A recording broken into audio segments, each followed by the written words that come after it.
O Senhor esteja convosco.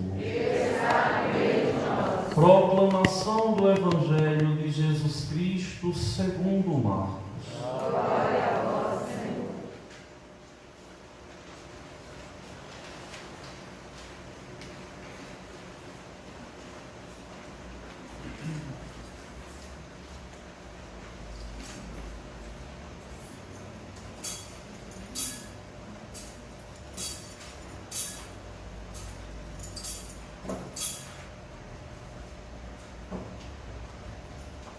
Naquele tempo, disse Jesus à multidão: o reino de Deus é como quando alguém espalha a semente na terra. Ele vai dormir e acorda, noite e dia. E a semente vai germinando e crescendo, mas ele não sabe como isso acontece. A terra por si mesma produz o fruto. Primeiro aparecem as folhas, depois vem a espiga, e por fim os grãos que enchem a espiga. Quando as espigas estão maduras, o homem mete logo a foice, porque o tempo da colheita chegou. E Jesus continuou: com que mais poderemos comparar o reino de Deus? Que parábola usaremos para representá-lo? O reino de Deus é como um grão de mostarda, que ao ser semeado na terra, é o menor de todas as sementes. Quando é semeado, cresce e se torna maior do que todas as hortaliças. Estende ramos tão grandes que os pássaros do céu podem abrigar-se à sua sombra. Jesus anunciava a palavra usando muitas parábolas como estas, conforme eles podiam compreender. E só lhes falava por meio de parábolas, mas quando estava sozinho, explicava tudo. Palavra da salvação. Glória a vós, Senhor.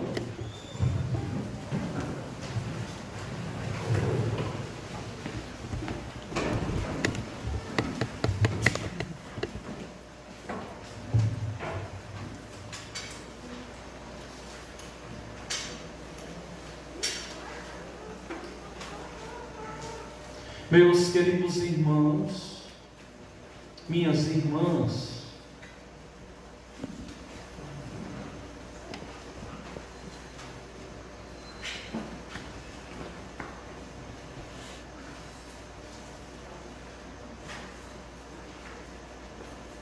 meus queridos irmãos e minhas irmãs, hoje nós começamos a ver Nosso Senhor catequizando a respeito do reino de Deus, a respeito do reino dos céus. Reino esse que nós pedimos todas as vezes em que nós rezamos aquela oração que Ele mesmo nos ensinou: venha a nós, Senhor, o vosso reino, e assim seja feita a vossa vontade, assim na terra como no céu. Mas é interessante por quê? Porque muitas vezes eu fico me questionando: que reino de Deus é que as pessoas estão esperando? Que reino é esse? É uma utopia? É um reino político, como os apóstolos que não tinham compreendido a mensagem do Evangelho? Que reino é esse? O reino de Deus, ele deve começar em mim, nas minhas atitudes, no meu modo de pensar e agir. É mentira o sonho de quem reza e pede para que o reino de Deus venha até nós, se não se abre a esse reino, se não se deixa penetrar por nosso Senhor, se ao escutar a palavra de Deus, o Santo Evangelho, continua do mesmo jeito. O reino de Deus, ele deve começar a acontecer dentro de nós. E já começou quando nós somos batizados. Porém, muitas pessoas não conseguem identificar o reino com a comunhão que eu devo viver com nosso Senhor. É a partir das minhas mudanças que o reino acontece. É a partir do momento em que eu decido por Deus e digo, a partir de hoje, serei eu diferente. Serei um verdadeiro servo, um verdadeiro cristão. Serei eu alguém que verdadeiramente ama a Deus sobre todas as coisas e o coloca em primeiro plano.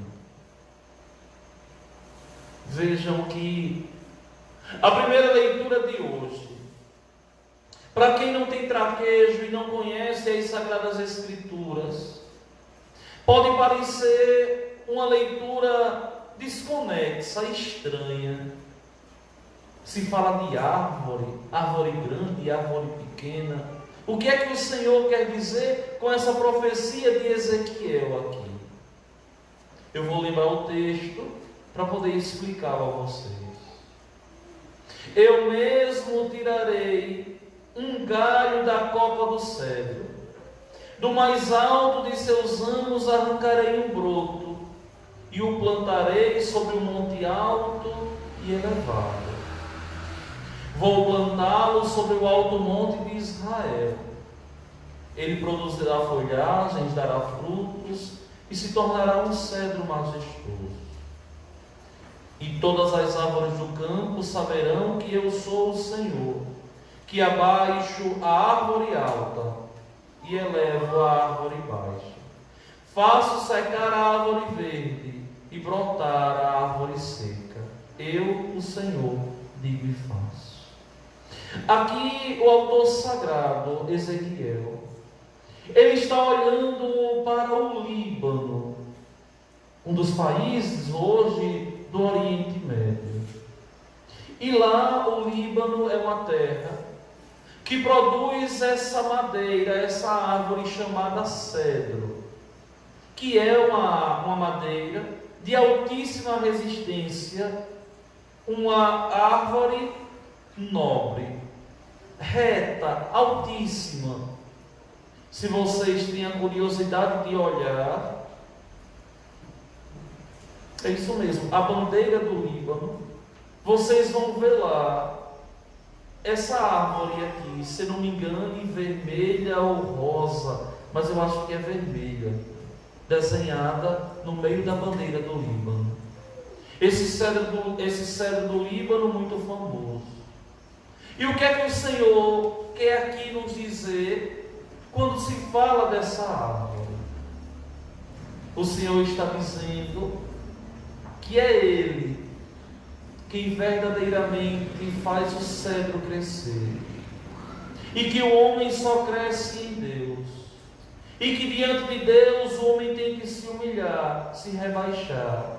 É Ele que eleva uma árvore pequena, é Ele que rebaixa uma árvore grande, é Ele que faz secar uma verde, é Ele que faz brotar uma seca. Ou seja, o homem é terra de Deus. O coração do homem é terra de Deus. Coração esse que Deus é verdadeiramente o agricultor, e que planta e que cultiva essa vinha. E essa vinha deve produzir frutos, que são as nossas boas ações. Essa terra, meus irmãos, deve ser fecundada por nosso Senhor. E como isso acontece?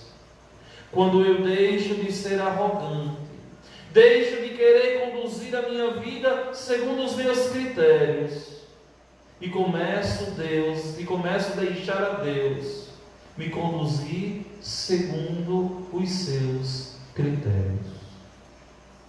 Quantos de vocês vêm à missa, vêm à igreja, mas na hora dos dilemas, na hora dos problemas, querem resolver do seu modo, do seu jeito, muitas vezes sabendo que são atitudes erradas, muitas vezes tendo consciência que não são atitudes corretas, muitas vezes tendo consciência que não é o melhor caminho a seguir, mas não aceitam mudar, não aceitam se rebaixar diante de Deus, não aceitam se deixar moldar por Deus.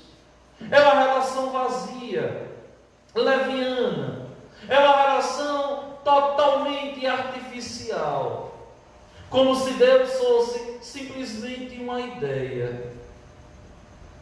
Está errado. Deus é uma pessoa. Ou melhor, Deus é um ser vivo, tem vida. É alguém que nós devemos nos relacionar verdadeiramente com Ele.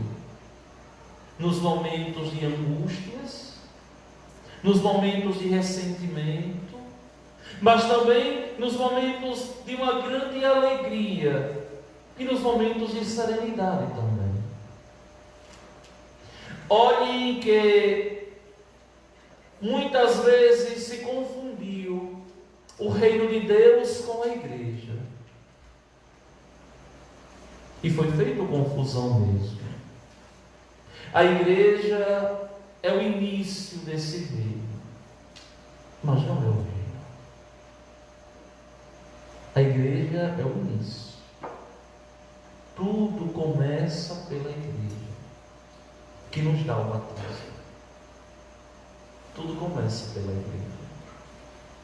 E esse reino, ele vai crescendo. Olha que coisa bonita nosso Senhor nos falando hoje no Evangelho segundo Marcos. O reino de Deus é como quando alguém espalha semente na terra. Ele vai dormir, acorda noite e dia, e a semente vai germinando e crescendo, mas ele não sabe como isso acontece. O que é isso aqui? É aquela coisa assim, veja. Talvez parta de você, alguns anos atrás, não se sentia tocado pela igreja, pelo Espírito Santo de Deus. E de repente, como que caíram as escamas dos teus olhos, como que o teu ouvido desentupiu, e agora você começou a enxergar algo que antes não enxergava. Começou a escutar algo que antes não escutava. E agora tem atitudes completamente diferentes das que tinha antes. É o reino começando a crescer. É a gente entender que ao trazer uma criança dessa à igreja, essas crianças vão ter uma fé muito mais firme do que os adultos de hoje, que não tiveram a oportunidade de conversar com um sacerdote, de chegar perto de um padre, de se encantar pela igreja de Deus, nas pastorais, nos movimentos, no altar da igreja. É a gente ver que o reino de Deus está crescendo, não segundo a nossa força, mas segundo a força de Deus. Olha, eu acho tão engraçado as coisas. Como sacerdote, já tem 18 anos que eu saí da casa dos meus pais para o seminário. E falo isso com muita dignidade, que sempre fui um aluno muito aplicado. Desde do meu tempo de escola, sempre fui muito aplicado mesmo. Passando pelas faculdades, pelo seminário, sempre fui muito aplicado e até hoje. E a gente que costuma ser aplicado, muitas vezes, meio que sabidos, como a gente chama no Nordeste, muitas vezes a gente se enche da gente mesmo. Aí acontece uma coisa engraçada, pelo menos comigo. Ultimamente eu não estou tendo muito tempo de preparar a pregação, porque minha vida está uma loucura esse ano de 2021, com tanto compromisso. Mas quando eu tenho tempo, uma tarde livre, uma manhã livre, eu geralmente paro para preparar minhas pregações. E vou hoje mais ou menos pegando a linha, fazendo os esquemas dos dias, porque não vou ter tempo mesmo. Mas tem aquele dia que a gente para assim e prepara aquela pregação, 3 horas, 2 horas, vai, para, uma coisa que eu gosto de fazer. Aí muitas vezes chego na igreja totalmente cheio, né? Assim digo, é hoje que eu vou fazer aquela pregação. E vou e prego e mostro teologia e tanta coisa. Aí ninguém fala nada. Aí naquele dia que eu não tive tempo de preparar, que saí do ambão aqui, meu Deus, como eu estou cansado, não consegui fazer nada hoje. Aí chega um e diz assim, eita padre, que pregação linda. E eu no meu coração, é engraçado, né? Aí chega outro, manda uma mensagem, padre, o senhor falou hoje para mim, diretamente para mim. Eu digo, que coisa, né? Que coisa. Ou seja, é Deus nos provando que o reino cresce quando nós nos colocamos como instrumentos de verdade, que não é segundo os nossos critérios, que não somos nós que mesmo consagrados, que tocamos os corações. Quem toca é Deus, quem toca é nosso Senhor, quem verdadeiramente conduz o reino é Ele. E nós, muitas vezes, não conseguimos ver o reino de Deus crescer fora da gente. A gente consegue enxergar quando nós começamos verdadeiramente a nos converter. Aí a gente vê o reino crescer. Mas, enquanto eu estou aqui jogando sementes, eu não sei a terra que essa semente está caindo.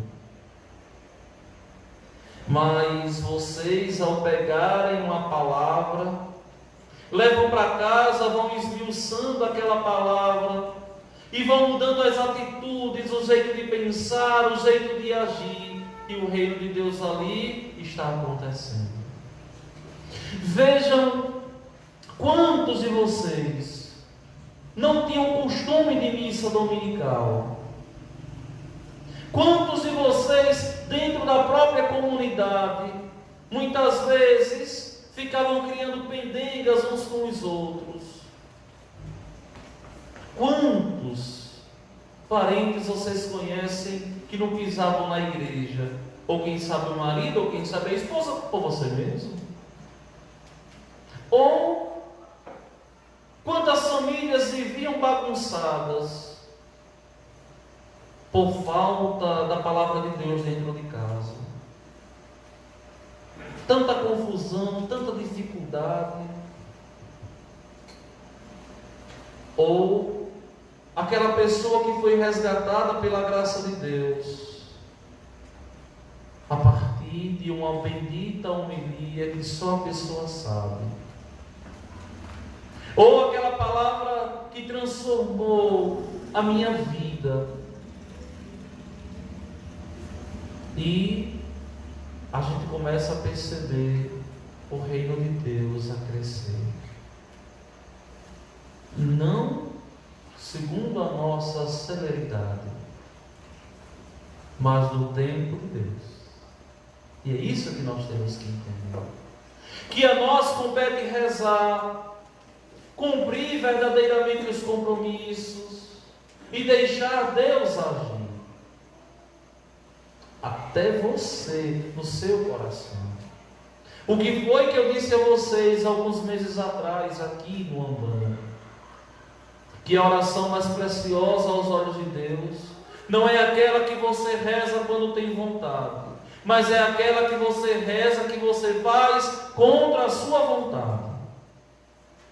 E você ali, sem vontade de rezar, reza. E eu ainda disse mais, eu lembro como hoje. Quem quer crescer na intimidade com nosso Senhor, tem que pegar uma hora e dizer: essa é a minha hora de rezar, com vontade ou sem vontade, com preguiça ou sem preguiça. Essa é minha hora de rezar. Assim como você senta para almoçar, você também deve parar um tempo para rezar.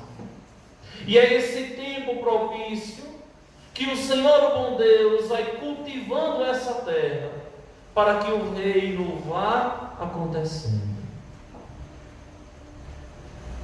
Eu gosto muito desses questionamentos aqui que Marcos faz, que nosso Senhor fez. Com que mais poderemos comparar o reino de Deus? Que parábola usaremos para representá-lo? O Senhor pensando em alta voz. Do mesmo jeito que nosso Senhor aqui pensou, como comparar o reino de Deus? Eu também posso pensar: o que é que eu posso fazer para melhorar a minha relação com Deus? O que é que eu posso fazer para crescer na intimidade com o meu Senhor? E quais os caminhos que eu posso trilhar para conseguir êxito nisso? Porque é preciso um plano. Quais os caminhos que eu vou trilhar? Eu vou decidir ir à missa todos os sábados, mas eu já vou. Então eu vou agora me propor a aumentar a devoção à Nossa Senhora. E durante todo esse mês eu vou rezar o terço diário. E se hoje eu não rezar o meu terço, esquecer e amanhã eu lembrar, amanhã eu vou rezar 2. Mas vou cumprir meu compromisso, vou fazer essa promessa a Deus. O que é que eu posso fazer para crescer na intimidade com Ele, que é a razão dos meus dias, que é a razão da minha vida? O que eu posso fazer é dilatar meu coração, abrir meu coração e deixar Deus entrar. Tinha uma música que se cantava muito antigamente, que todos vocês conhecem. Se eu puxasse aqui, ficaria um coro bem bonito. Aquela podes reinar. Podes reinar, Senhor Jesus. Essa música aqui é de verdade um plano de vida. O podes reinar, Senhor Jesus, não é reinar fora de mim, mas é reinar aqui. Aqui, ó. Quando eu devo lutar contra aquilo que dele me afasta, e digo: Senhor, Tu és o primeiro plano do meu viver. Tu és o primeiro plano da minha vida. Mas, meus queridos irmãos e minhas irmãs, essa liturgia de hoje é a introdução dos domingos todos que virão, falando a respeito do reino de Deus que vai acontecendo, que vai se solidificando. Só que aí tem uma coisa também. Muitas vezes nós queremos vencer o erro, o pecado, os defeitos, as limitações sozinhos. a gente não consegue. A gente não vai conseguir. E se porventura você notar a progressão, o crescimento espiritual, você deve agradecer a nosso Senhor. Senhor, eu te agradeço, porque eu consegui vencer esse defeito. Hoje, me dê a graça de vencê-lo amanhã. Olha, vocês sabem que eu sou uma pessoa muito elétrica. Quem olha assim para mim diz assim, mas é tão paciente. Eu não sou não, viu? Eu não sou paciente. Eu não sou aquele tipo de pessoa assim que não tem o que fazer e fica lá em cima da cama ou na frente da televisão o dia todo. Por isso eu não iria para o inferno. Eu sou totalmente elétrico. Né? Para vocês terem uma noção, o dia de hoje, eu não parei 20 minutos. O dia de hoje. Eu sou totalmente elétrico. E muito colérico mesmo assim, na hora que ficava com raiva das coisas, das pessoas. E quando eu cheguei em Gameleiras, cheguei aqui depois, 1 ano e 11 meses depois que eu estava lá, eu percebia que o povo era muito lento para aprender as coisas da igreja. E eu tinha que pedir a Deus, sabe o que? Eu dizia muito a Deus assim. Eu nunca comentei isso, mas hoje eu vou comentar. Eu dizia muito assim: Senhor, me ajuda a não enjoar dessa pessoa, porque eu já não tenho mais paciência. Senhor, me ajuda a não enjoar dessa pessoa, porque eu não tenho mais paciência. E interessante porque Deus sempre me ajudou. Lógico que como homem, como pastor, muitas vezes a gente tem que dar uma prensa aqui e ali, mas depois que acabou aquilo ali, que eu já vi mudança, passou tudo. É impressionante. Mas na base de muita oração. Tanto que graças a Deus, nesses 10 anos e tantos meses na paróquia, eu não consegui, graças a Deus, a odiar ninguém, mas na base da oração. Senhor, me ajuda a não enjoar dessa pessoa.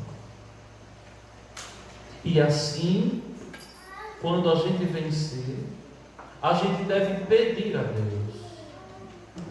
Senhor, agradecer a Deus. Muito obrigado, porque eu venci isso. E verdadeiramente a gente vai vencer. O que nós temos que entender com essas palavras que eu estou dizendo a vocês é que nós somos uma obra de arte, mas o artista não é você. O artista é Deus. E quem constrói, quem molda o coração do homem é Deus. Mas é preciso se deixar moldar por Ele. Mas é preciso ser dócil à ação dele. Se humilhar diante dele. Reconhecer as limitações e os pecados. E pedir ao Senhor, o bom Deus, todos os dias a graça de ter sempre a fé aquecida, uma fé firme que nos leve aos céus. Meus queridos irmãos e minhas irmãs, vamos ficar de pé e vamos juntos professar a fé da igreja, mas pensando meditando aquilo que nós iremos proclamar, não só e unicamente falando de boca para fora, mas pensando em cada artigo da nossa fé, professemos juntos.